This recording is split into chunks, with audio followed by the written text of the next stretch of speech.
This is a spiritual conversation between Kapil Muni and his disciple Saanaka. It was late afternoon in the dense, peaceful forest near Gangasagar. The golden light filtered through the tall trees, casting long shadows on the forest floor. Kapil Muni sat in serene stillness under a large peepal tree, his presence radiating calmness like the gentle breeze that rustled the leaves.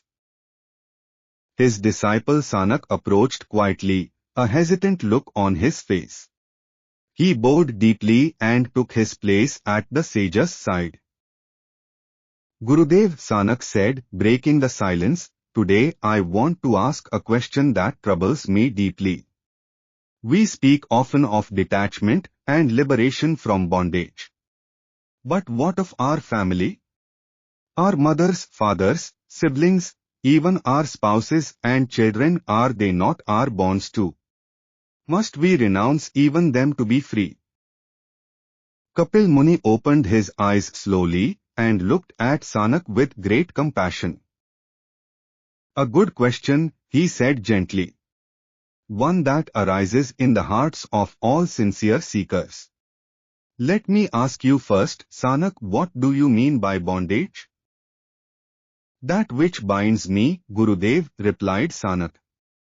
"That which pulls me back into attachment, fear, sorrow.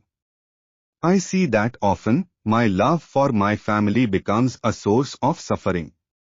The fear of losing them, the desire to please them, the pain when they suffer. Is this not bondage?" Kapil Muni smiled. "Saanaka, what binds is not the family itself, but the attachment born of ignorance. A rope is only a rope. Whether it binds or frees depends on how you use it." Saanaka furrowed his brow. "Please explain, Gurudev." "Imagine a boat tied to the shore," Kapil Muni said. "If the rope is fastened tightly, the boat cannot move.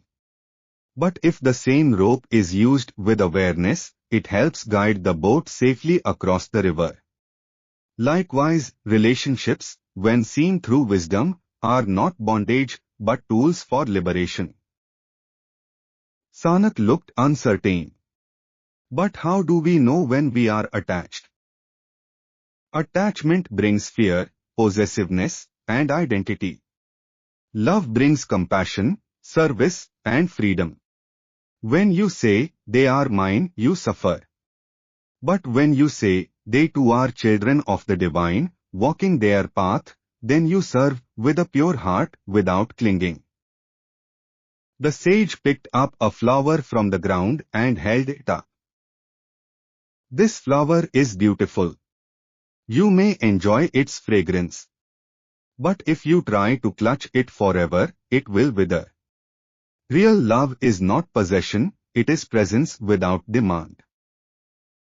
Saanaka sat in silence for a moment, then asked, "Then is a renunciate freer than a householder?" "Freedom is not a matter of where you are, but how you are. One man may live in a forest and still be bound by thoughts of family. Another may live amidst family and yet remain untouched, like a lotus in muddy water. The Gita says, 'He who acts without attachment, performing duty, is truly free.' Then what should one do, Gurudev, if family becomes an obstacle on the path of truth?" "Do not abandon them in anger or rejection. That too is bondage. Instead, purify your vision. Serve them as manifestations of the divine. Let your life itself become a teaching. Sometimes the highest renunciation is to remain among people and yet remain inwardly free." Saanaka bowed his head. "Then family is not bondage by itself, it is the illusion of ownership that binds." Kapil Muni nodded. "Exactly. A gold chain is still gold, even if it binds your wrist. Melt the chain of attachment, and what remains is pure love, pure being. That love can never bind, it only liberates. A soft breeze blew, carrying the scent of wild jasmine. The forest echoed with a silence more profound than words. Sānak closed his eyes.